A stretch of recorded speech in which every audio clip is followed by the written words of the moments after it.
White plate కార్ల వల్ల నిజమైన టాక్సీ కార్ల ఓనర్లు తీవ్రంగా నష్టపోతున్నారని సిఐటియు కరీంనగర్ జిల్లా సహాయక కార్యదర్శి రవి అన్నారు. ఈ మేరకు జిల్లా కేంద్రంలోని తెలంగాణ గీతాభవన్ చౌరస్తా వద్ద నిరసన వ్యక్తం చేశారు.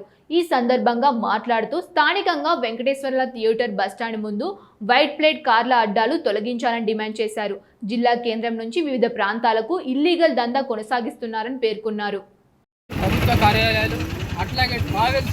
ట్రావెల్కి సంబంధించిన దాంట్లో వైట్ ప్లేట్లు కిరాయిలు పంపుతా ఉన్నారు. యజమానులు వైట్ ప్లేట్ పంపరాదు, ట్యాక్సీ వెహికల్స్ మాత్రమే కిరాయిలు పంపాలి.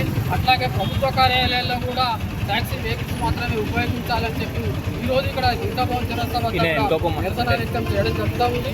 ఇంకోటి ఏంటంటే ఈ యొక్క వెంకటేశ్వర థియేటర్ ముందు అట్లాగే బస్టాండ్ ముందు ఉన్న వైట్ ప్లేట్లు అడ్డాలు పెద్ద ఎత్తున ఇల్లీగల్ దందా చేస్తాము. అవి చేయడం వల్ల ఈరోజు ట్యాక్సీ డ్రైవర్లు ఓనర్స్ అంతా కూడా చాలా వరకు ఇబ్బందులు గురవుతున్నాము. ఈఎంఐలు కట్టలేని పరిస్థితిలో ఉన్నాము, ఇన్సూరెన్స్ కట్టలేని పరిస్థితిలో ఉన్నాము. మేము ఇన్సూరెన్స్ చెల్లిస్తున్నాము, ప్రభుత్వానికి ఇన్సూరెన్స్ చెల్లిస్తున్నాము, ట్యాక్సీ చెల్లిస్తున్నాము. అటువంటి వెహికల్స్ అక్కడ కనీసం ఆపితే కూడా పెద్ద ఎత్తున గొడవ చేస్తూ ఉన్నారు. వైట్ ప్లేట్ వాహన యజమానులు వెంటనే అడ్డాలు తొలగించాలి. అట్లాగే రవాణా శాఖ అధికారులు కూడా వెంటనే పట్టించుకోవాలి. లేకపోతే రవాణా శాఖ అధికారుల ముందు, కార్యాలయం ముందు, అట్లాగే ట్రావెల్స్ల ముందు కూడా పెద్ద ఎత్తున ఆందోళన పోరాటాలు ఎక్కుతాం.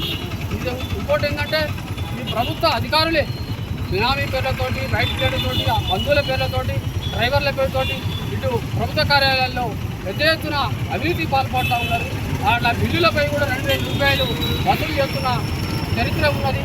చాలాసార్లు అధికారులకు విజయమించిన పట్టించుకోలేదు. లేకపోతే ఈ యొక్క రవాణా శాఖ కార్యాలయం అట్లా ట్రావెల్స్ల ముందు కూడా, కలెక్టరేట్ల ముందు కూడా పెద్ద ఎత్తున ట్యాక్సీ ఓనర్లతో, డ్రైవర్లతో ఆందోళన పోరాటాలు దిగుతామని తీవ్రంగా హెచ్చరిస్తున్నాం.